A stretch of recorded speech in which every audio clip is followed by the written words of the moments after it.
Senior صحافی اور تجزیہ کار سہیل وڑیچ کے مطابق ہم تزادستانی بھی ابھی تک فرانسیسی ناول نگار بلزاک کے عہد میں جی رہے ہیں۔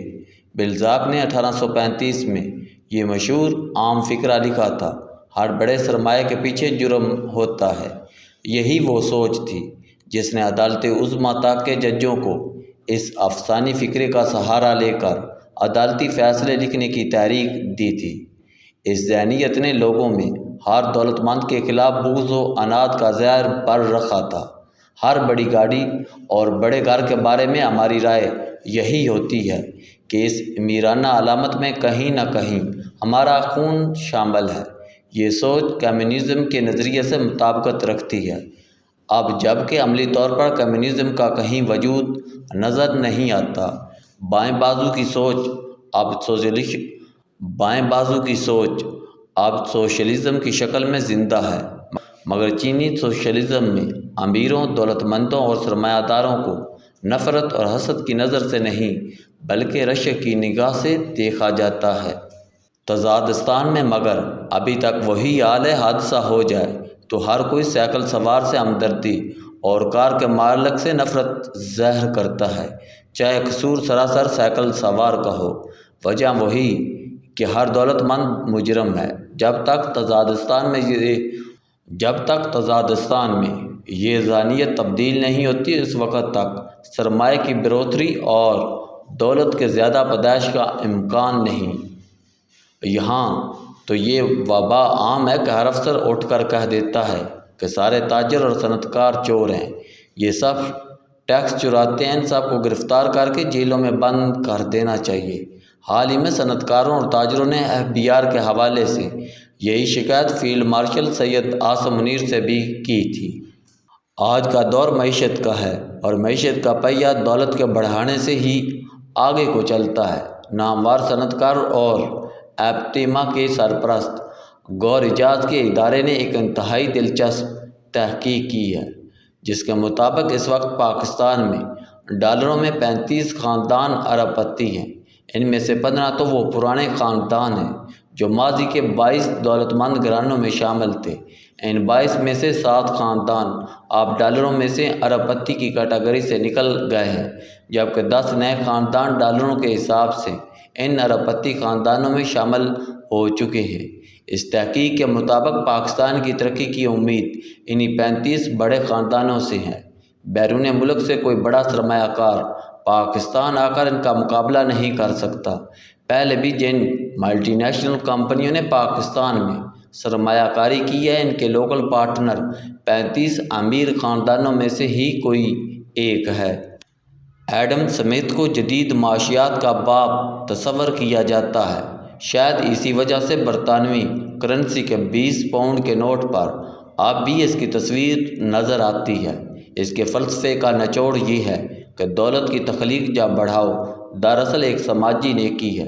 صرف وہی معاشرہ ترقی نہیں کر رہا ہوتا اور نہ ہی اسے خوشحال معاشرہ کہہ سکتے ہیں جس کا زیادہ تر حصہ غریب ہو۔ گویا لوگوں کی مالی بہتری کسی سماج میں نیکی سے کم نہیں۔ اگر معیشت کے اس جدید اور کامیاب ترین نظریے کو سامنے رکھا جائے تو یہ ڈالروں میں ارب پتی 35 ہی خاندان پاکستان کی سب سے بڑی امید ہے۔ مگر افسوس تو یہ ہے کہ سرکار کا محکمہ FBI ہو یا عوام کا محکمہ سوشل میڈیا، یہاں تو ہر ایک چور ہے۔ اگر یہی چور چور کی صدائیں جاری رہیں تو کہیں یہ 35 امیدیں بھی تزادستان سے اڑاڑی مار کر ان سبز چراگاہوں میں نہ جا بسیں، یا انہیں چور ڈاکو کہنے کی بجائے سر آنکھوں پر بٹھایا جائے۔ اگر ہم نے ایڈم سمتھ کی آزاد معیشت اور مارکیٹ اکانومی کے سفر کو آگے بڑھانا ہے تو ان 35 ارب پتیوں کو بلا کر عزت و اکرام دیا جائے کہ ناسازگار ماحول کے باوجود آپ نے سرمایہ پیدا کیا ہے، اور ان سے پوچھا جائے کہ مزید دولت کیسے پیدا کی جائے۔ جو اقدامات وہ تجویز کریں ان پر عمل کیا جائے تاکہ دولت پیدا ہو اور غربت کم سے کم ہو۔ پاکستان کی تاریخ میں 60 اور 70 کی دہائی میں سوشلزم کا نعرہ مقبول ہوا۔ اسی زمانے میں 22 خاندانوں کا غلغلہ ہوا ڈاکٹر محبوب الحق نے ایوب دور میں 22 خاندانوں کو ارتکاز دولت کا ذمہ دار ٹھہرایا۔ پھر سوشلسٹ دنیا کی پیروی کرتے ہوئے بھٹو صاحب نے کئی صنعتیں، تعلیمی ادارے اور تجارتی گروپ قومیاں لیے، مگر یہ تجربہ کامیاب نہ ہو سکا۔ ڈالر اور روپیہ بہت ڈرپوک ہوتا ہے، یہاں اسے خطرہ نظر آتا ہے، وہاں سے بھاگ جاتا ہے۔ نیشنلائزیشن نے دولت کے پھیلاؤ کو روک دیا، ڈالر اور روپیہ دنیا بھر میں بھاگنا شروع ہو گیا۔ اب بھی جب چور چور کا نعرہ لگتا ہے تو ڈالر کبھی دبئی، کبھی لندن، کبھی امریکہ اور کبھی یورپ فرار ہو جاتا ہے۔ یہ عجیب معاملہ ہے کہ اس ڈالر اور روپے کی اڑان خطرے کی وجہ سے ہوتی ہے، لیکن اسے اگر واپس لانا ہے تو یہ کام جوئے شیر لانے کے مترادف ہوتا ہے۔ حکومت کا کام یہی ہے کہ ڈالر اور روپے کے لیے آسانیاں پیدا کرے، خوف کو دور کرے، تاکہ کم از کم یہ 35 ارب پتی خاندان تو اپنا سرمایہ پاکستان میں مزید پھیلائیں، اور باقی دنیا کو بھی اگر باہر سے بلانا ہے تو وہ انہی کے ذریعے آئیں گے۔ جیسے گھر کے پالتو کبوتر دانہ کھا رہے ہوں تو جنگلی کبوتر بھی ان کے سارے آپ کی چھت پر بسیرا کر لیتے ہیں۔ سوشل ڈیموکریسی کا نظریہ بے نظیر بھٹو کے دل کے بہت قریب تھا۔ اس نظریے کا مارکیٹ اکانومی کے ساتھ ساتھ عوامی بھلائی پر بھی زور ہوتا ہے۔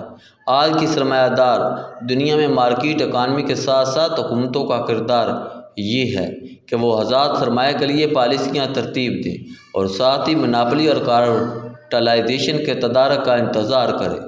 امریکہ میں فری مارکیٹ کے اندر یہ خرابی 20ویں صدی کے شروع میں در آئی تھی، اور بڑے بڑے صنعت کار اور سیٹوں نے آپس میں گٹھ جوڑ کر کے اجارہ داریاں اور نجائز گروہ بندیاں بنا کر عام لوگوں سے بہت زیادہ منافع لینا شروع کر دیا تھا۔ حالانکہ قانون مسابقت کی اجازت دیتا ہے اور اجارہ دارہ کی حوصلہ شکنی کرتا ہے۔ 1920 کی دہائی میں امریکی کانگریس نے مناپلی اور کارٹلائزیشن کے خلاف سخت قوانین منظور کیے۔ پاکستان میں سرمایہ داری کی حوصلہ افزائی کے ساتھ حکومتی مسابقتی پالیسیوں کا سختی سے نفاذ بھی ضروری ہے، تاکہ نئے ارب پتی اور کروڑ پتی بنے، دولت کا انہی پرانے گھرانوں میں ارتکاز نہ ہو۔ جب صرف چند خاندان امیر ہوں اور خلقت غریب ہو تو انقلاب آ جاتا ہے، اور اگر امیروں کی تعداد بڑھتی جائے اور غریبوں کی تعداد کم ہوتی جائے تو ریاست فلاحی شکل اختیار کرتی جاتی ہے۔